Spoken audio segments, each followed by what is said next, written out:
বন্ধুরা সবাইকে আসসালামু আলাইকুম। আর একটি নতুন ভিডিওতে আপনাদেরকে স্বাগতম। তো আজকে আসলে যেটা জানাবো আর কি, সেটা হচ্ছে যে আলহামদুলিল্লাহ আমাদের খামারে আজকে একই দিনে মানে প্রায় দুইটা গাভী হিটে আসছে আর কি। গতকালকে একটা হিটে আসছে, ওটাকে বীজ দেওয়া হয়েছে। তো আজকে আবার আর দুইটা একসাথে হিটে আসছে। তো সকালবেলা খামারে ঢোকার পরে মানে খামারে ঢোকার আগ থেকেই দেখতেছিলাম যে আমাদের আমাদের এই গরুটা মানে আমাদের খামারেরই বকনা। এটা কিছুদিন আগে বাচ্চা হয়েছিল আর কি, হওয়ার পরে বাচ্চাটা মারা গেছে। আপনারা হয়তো অনেকে জানেন। তো ও আজকে দেখতেছি সকালে হিটে আসছে। এরপরে যখন খামারে ঢুকছি, ঢুকার পরে ফ্লোর দেওয়ার পরে যখন আবার আপনাদের মানে ফ্লোর দেওয়ার পরে যখন দুধ দইতে আসছিলাম, তখন আবার বুঝতে পারলাম যে আমাদের এই যে রেড কাউ, যেটা লাল গরুটা, এটাও হিটে আসছে।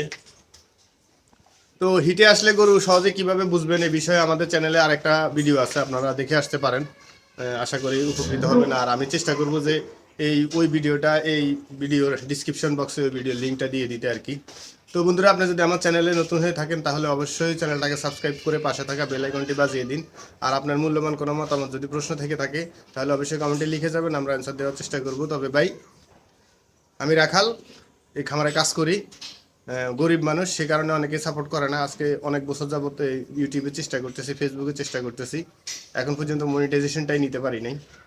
তো আশা করি আমাকে সাপোর্ট করবেন। গরিব মানুষ বিধায় হয়তো অনেকে সাপোর্ট করে না, আপনি আশা করি সাপোর্ট করবেন। প্লিজ ভিডিওটাতে একটা লাইক দিয়ে চ্যানেলটাকে সাবস্ক্রাইব করে দিন।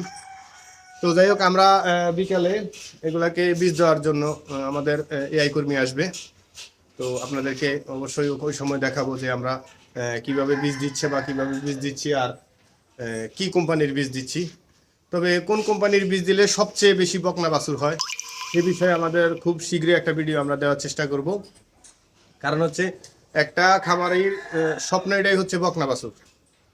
একটা খামারের স্বপ্নটাই বকনা বাছুর, কারণ একটা বকনা বাছুর যদি আপনার খামার থেকে যদি একটা গাভী আপনি বের করতে পারেন, সেক্ষেত্রে আপনি 2 লাখ 2.5 লাখ টাকা বা 3 লাখ টাকা দিয়ে গাভী কেনার প্রয়োজন হয় না।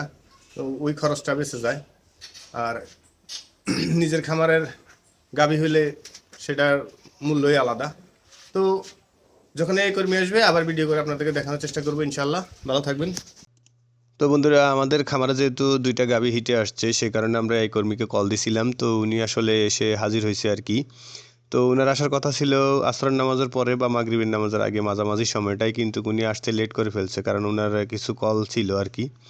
তো আমি যখন বলতেছিলাম ওনাকে যে আমি তো ভিডিও করতেছি, ইউটিউবে দিব, তো উনি আবার বললো যে ঠিক আছে, তাহলে আমি ক্যাপ ট্যাপ খুলে নেই, এরপর যাতে পুরো চেহারা দেখা যায়। কিন্তু এখন ক্যাপ খোলার পরে উনার মাথা ছিলা, যাক, উনার মাথায় চুল নেই, চুল কম।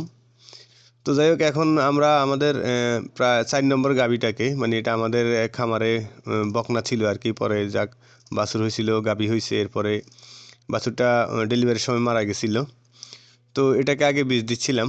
তো যে আমরা সাধারণত হচ্ছে ব্রাক কোম্পানির বীজ দিয়ে থাকি আর কি। তো এই বিষয়ে আমরা বিস্তারিত আরও একটি ভিডিওতে আপনাদের সামনে আলোচনা করব আর কি। তো দোয়া করবেন আপনারা সবাই, যাতে আমাদের গরুগুলো সুস্থ সবল থাকে আর একবারে যাতে বীজটা নিয়ে নেয়। এরপরে আমরা আমাদের রেড কাউ যেই গাভীটা, সেটাকে বীজ দিছিলাম। তো আমরা সবসময় ইনশাল্লাহ চেষ্টা করি যে ভালো বীজটা দেওয়ার জন্য। তো বীজ কিসের বীজ দিবেন বা কি বীজ দিলে বকনা বাছুর হয়, এই বিষয়ে আমরা আরেকটা ভিডিও বানানোর চেষ্টা করব খুব দ্রুত। তো ভালো থাকবেন, সুস্থ থাকবেন, সবাই আমাদের জন্য দোয়া করবেন। আল্লাহ হাফেজ। আসসালামু আলাইকুম রহমতুল্লাহি বারাকাতু।